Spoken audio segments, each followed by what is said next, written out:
Today we're going to look at why the Holy Quran decrees that death is when there is no brainstem function, not when your heart, lungs or other organs stop. To start, let's take a look at something that has been the stuff of nightmares and horror films for decades.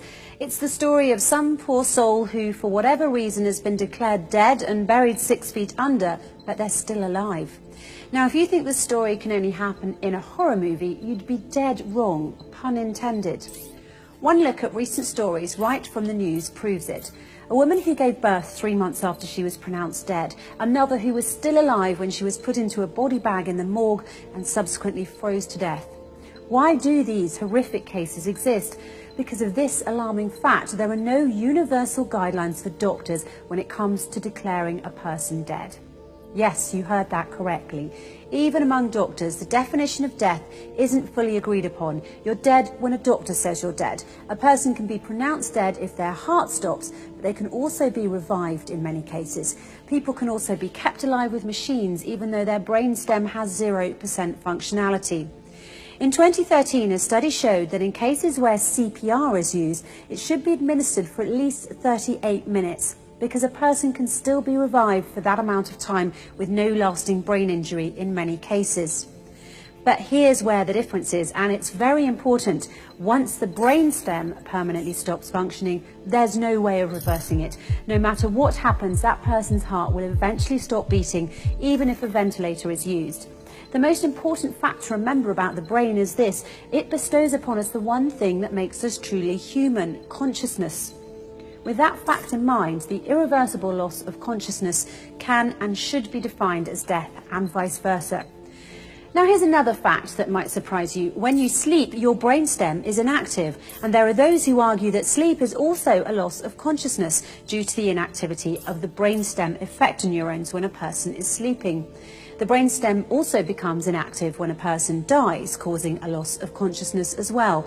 While they might seem like identical definitions, there's one difference. Loss of consciousness during sleep is reversible, while loss of consciousness due to death is irreversible. And it's for this very specific reason that doctors, when declaring a patient dead, should limit their declaration to the state of the brainstem and nothing else.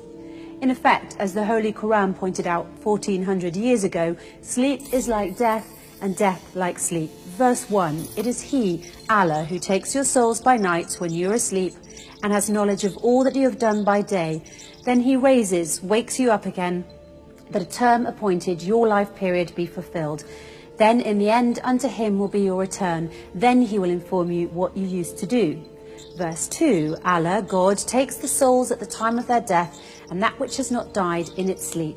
He withholds that against which He has decreed death, but loses the other till a stated term. Surely in that are signs for a people who think deeply. Think about that for a moment. 1400 years ago, the Holy Quran already had a specific, unquestionable definition for death, namely when the brainstem no longer functions. It has nothing to do with heart function, whether the person can breathe, or any other bodily functions or organs. What this means is that around the world, millions of people have been declared dead when in fact they were not. That is why, in the interests of human rights, Muslims believe that doctors should only consider a patient dead if their brainstem has completely stopped working.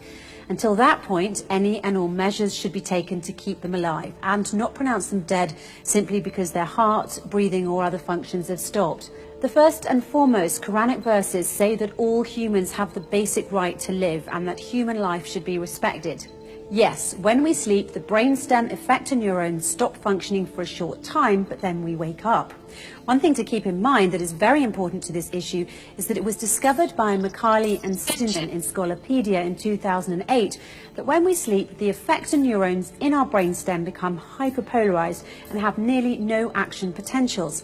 It's for this reason that before sleeping every night, you should pray that your brainstem neurons are depolarized so that you may once again wake up and enjoy another day. Why not make sure that everyone around the world has the chance to wake up by following the Holy Quran and only declaring someone dead if their brainstem has permanently stopped, nothing else?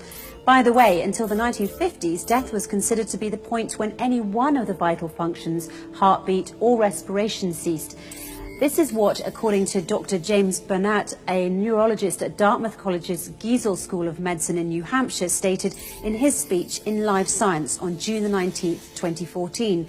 It wasn't until 1959 that the two French neurologists, Maurice Guyon and Pierre Molleret, changed the definition of death by defining it based on neurological criteria instead of cardiopulmonary criteria. They really saved us from being buried alive by stating a specific, unquestionable definition for death. The irreversible loss of consciousness can and should be defined as death. But this took place in only 1959. The Holy Quran, however, stated its specific, unquestionable definition for death. The irreversible loss of consciousness can and should be defined as death 1400 years ago. In order to truly respect human life, we need to agree on a universal definition of death. And just as the Quran has shown us, that definition should be based on the brainstem of the person in question permanently stopping. Nothing more, nothing less.